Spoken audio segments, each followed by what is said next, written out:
Alrighty, so we are going to try and make this quick since it's pretty hot outside. E-collar work, we always start off pretty low. She is a dominant female, so she's not one that usually responds to like a 4 or 5 or anything like that. Typically I'm working anywhere from a 10 to a 70. It can kind of depend on how her distractibility is, how pushy she is that day, and anything like that. So she is a dog who thrives off of a lot of guidance and leadership. She's not a dog that would do good with a whole lot of coddling, so you kind of have to have a good balance for her of rewarding her when rewarding her when she's being really good, and then being firm when needed to kind of prevent some pushy behaviors. And I've had her out with a pack of 15. She's not a dog I take to the dog park because she's one of those where you really want to pay attention to what kinds of dogs she's around. She does best around confident dogs who are nice and calm and have boundaries. She doesn't like overly adrenalized dogs, which I don't blame her. Pretty typical cattle dog type behaviors. So we always start off low, and then we'll work our way up to whatever her working level is, how distractible she is, things like that. We use that in conjunction with the halty, which is the head halter here. The head halter, it's pressure release system. It's all super loose when there's no pressure with me pulling up, and then I release when she does what I want. Before she came to me, or I guess when she first came to me, she was reactive on the leash, and she was pushy on the leash, and a lot of it was she was just allowed to do what she wanted, when she wanted, and where she wanted, however she wanted, which instigated her to be pushy and bossy. So we kind of use those in conjunction with each other. Now, since she's not doing a full program, I want you guys to continue to progress over the next few weeks. So we're going to have her, anytime she's out of her crate, she needs to be on halty and on e-collar, and we'll work through all of that. But I'm going to work with her here before she gets too hot. We're in some shade, but it's hot out. Come on. And so everything with the e-collar is, I'm going to try and multitask here. Wrong hand, wrong hand. Let's switch you. There you go. Good girl. Sit. I'm going to pull up with that halty and then release. Mainly because I didn't have my finger on the button. So we're primarily using this red button with the e-collar, and we're going to tap and hold until we get the behavior that we want. So I moved forward, I tapped there just as if I was tugging her with the leash. If I stop, I'm going to tap again. Sit. Get that sit. Good girl. Come on. I'm not going to pet her until she automatically sits without me having to ask her. Sit. Because we want her to strive for excellent, sit, not for halfway doing a behavior. So she knows what is expected of her. Come on. And so we want her to outsmart us. So kind of have that expectation of automatic sits. Sit. I'm going to push her off of me. Not going to let her herd me around. That's one thing that she will like to do, especially if she gets insecure or frustrated or anxious or anything like that out in the world, because she needs a lot of exposure in the world. She'll try and get really close like a herding dog would, and I'm going to actually make her get off of me a good foot so she doesn't use me as a security blanket and she's nice and confident. Sit.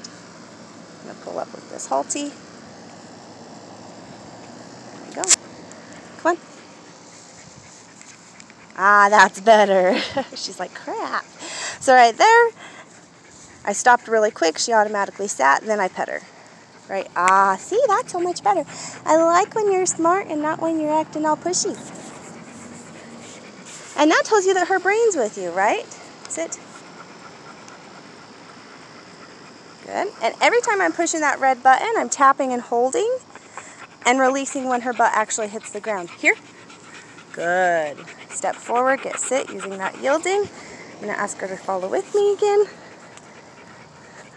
Stop right there. Technically, me standing in front of her means sit down and stay. Shoulders back, eye contact. That body language means stay. Now, if I bend down and I take a step backwards and I'm inviting, that means come to me. And then if I stand straight back up, I should get an automatic sit. So actually, I don't even have to say a command. Right here, stand up, automatic sit, to get the behavior that I want. Come on, I know it's so hot, but we'll get you some ice cubes afterwards. So I want you guys to work on this leash work. I'm not going to pet her if I have to use the leash or the e-collar. And right there where I popped, better, good girl. Where I popped and I used that e-collar at the same time. So it's all in conjunction with each other. Sit, down, stay, here, place. Ah, better. I'm going to space her. Technically that means stay, but I just shouldn't necessarily have to say stay. This means come to me. Stand straight back up, take a step forward, means automatic sit. That's yielding, or what we call spatial pressure. Come on. Wrong way, sweet cheeks. Let's go. So what we're doing is these tap and turns. If her head goes out in front of me or too far to the side, I'm going to turn the complete opposite direction, tap and hold that red button until her body moves to come with me. Every time I turn directions, I'm going to tap that red button. Now, because she's a dominant female and she needs lots of rules and she needs competent leadership, I don't want her nose ever out in front of your leg. Very good girl. I want her nose to be behind you or equal to your thigh at all times. How you're going to correct that is you will tap that red button and tell her back, or you'll pop that halty backwards. So it's like you're throwing something behind you. So it would look like this, right there. Now, if she was going to be a stinkhead when we stopped, I'm going to pull straight up and hold, step into her, then release body with pressure with my body and the leash. Or I'll just hold, release when her butt hits the ground. So everybody should be able to walk their dogs with their fingers. Come on. I know, we're hurrying. Now, the more tired they get, the more you're going to correct. So she still, as a young dog, needs quite a bit of crate time. Lots of crate time, especially because she's an insecure, anxious dog.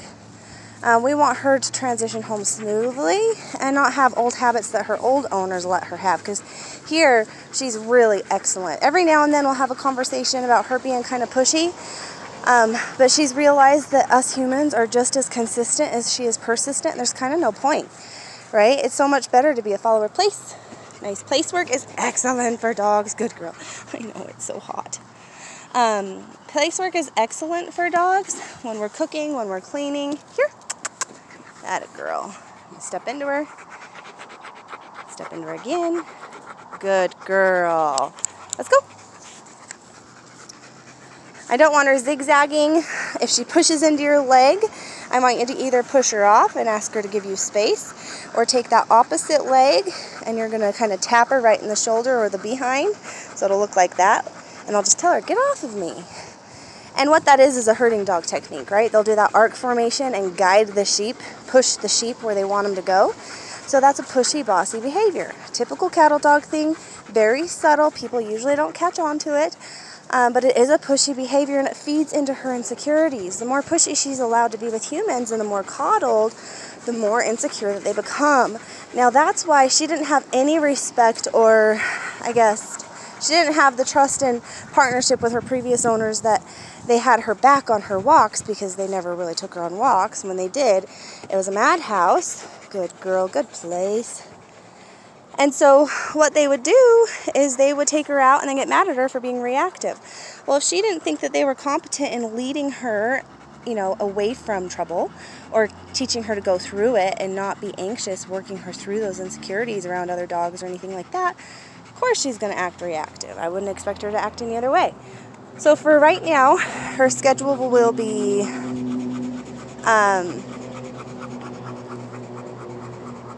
her crate, out of her crate to go potty in the morning, and that's when I'll give her 20-30 minutes outside to go potty, sniff, smell, minimal kind of contact with us. It's her dog time. Then I'm going to work with her on leash, on halty first, raise the expectations for her, because I want her to go out everywhere with you guys. Maybe 20 minutes or so. She taps out and gets tired about the 20 minutes. We've been out here for like 35 minutes or so, and it's too hot this time of day, so you want to kind of do your main stuff in the morning and the evening. 20 minutes leash work, e-collar work, outside, inside, whatever. She needs to be on leash inside as well. So that transition is we're starting her on leash, then dropped leash, then off leash. We're using the e-collar for absolutely everything. After that 20 minutes of e-collar work with leash work, we're going to do 10 minutes of place work. Then you guys can love on her for being a good girl and working for you. Then put her into her crate for a good 4 to 5 hours. And then repeat. We feed her in the evening. She's only getting 2 cups of that food at night because she has a really slow metabolism. She gets fat really easily. And I feed her at night right before bedtime. And she'll hold it all the way. Good girl.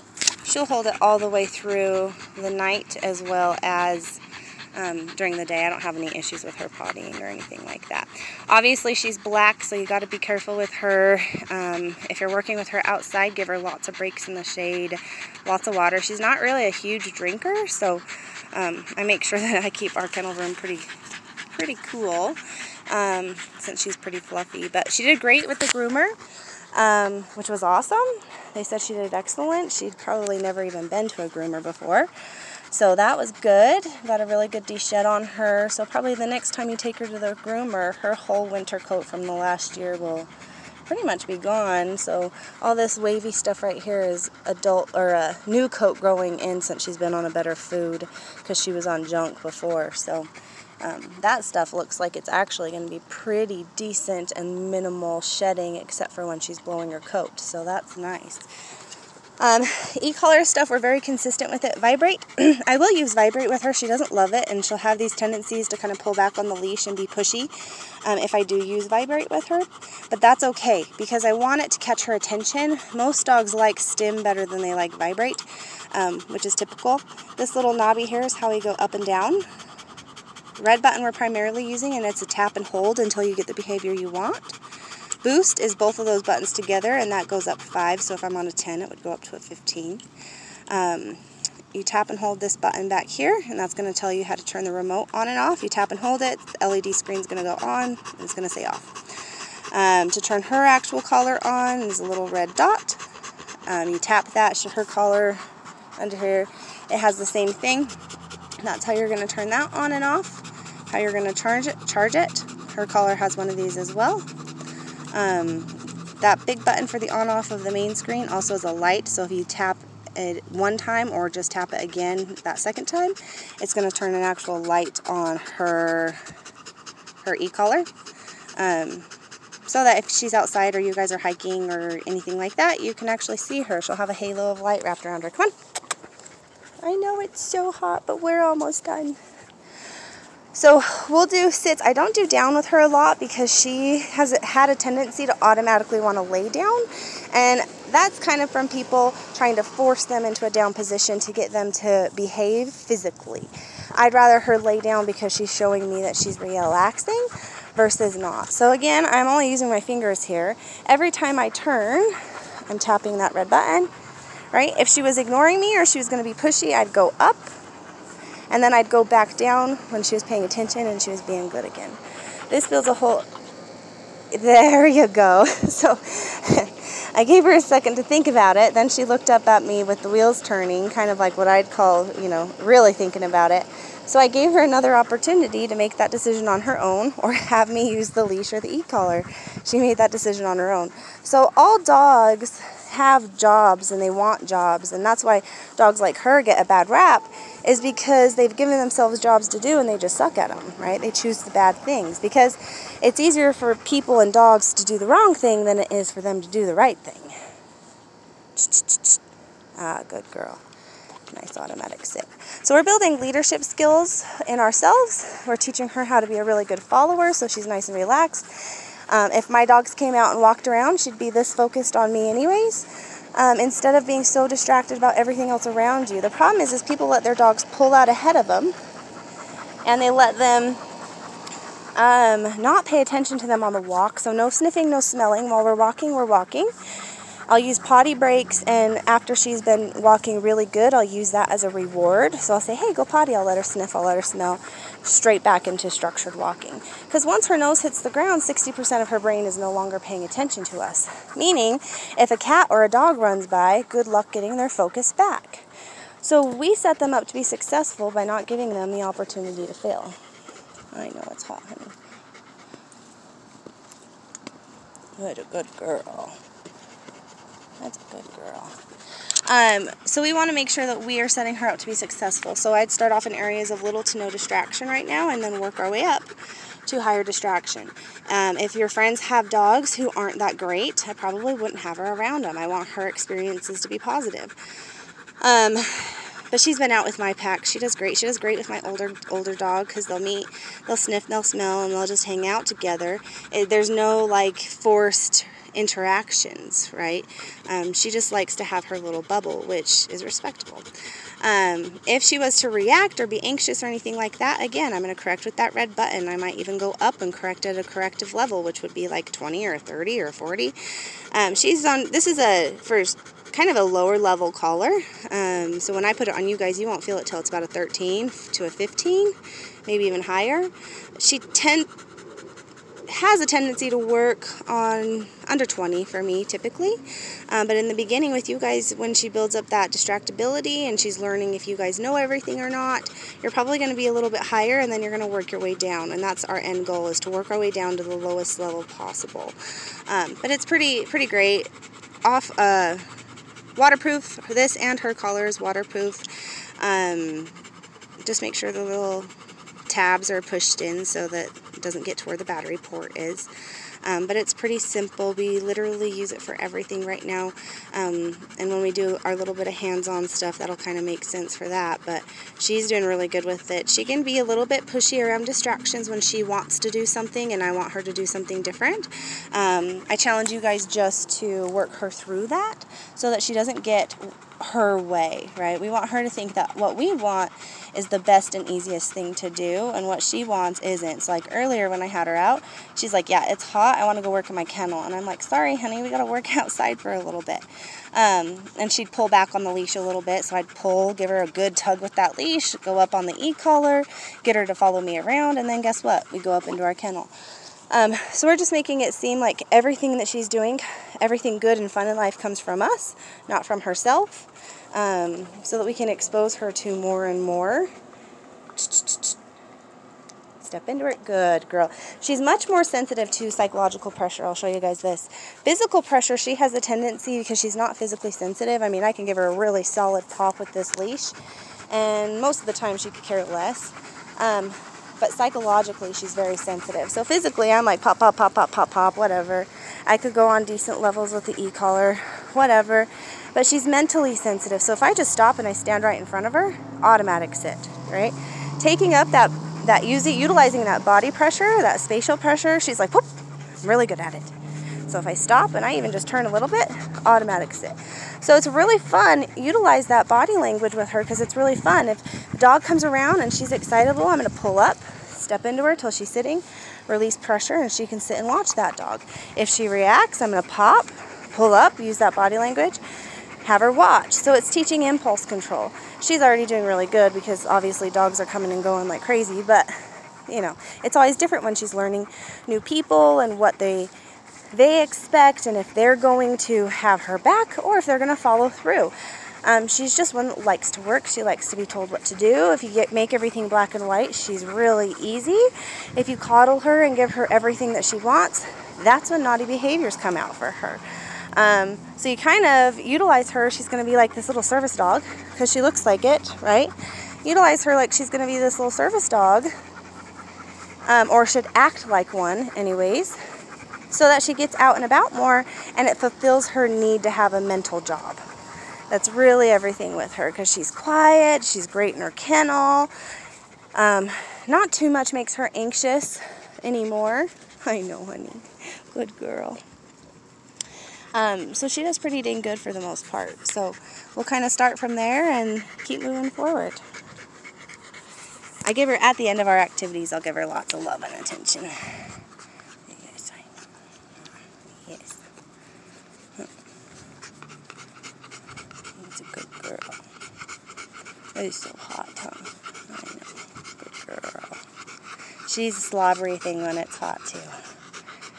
Aren't ya? Good girl. You ready for a nap before we go? Huh? You ready for a nap? Come on. Good girl.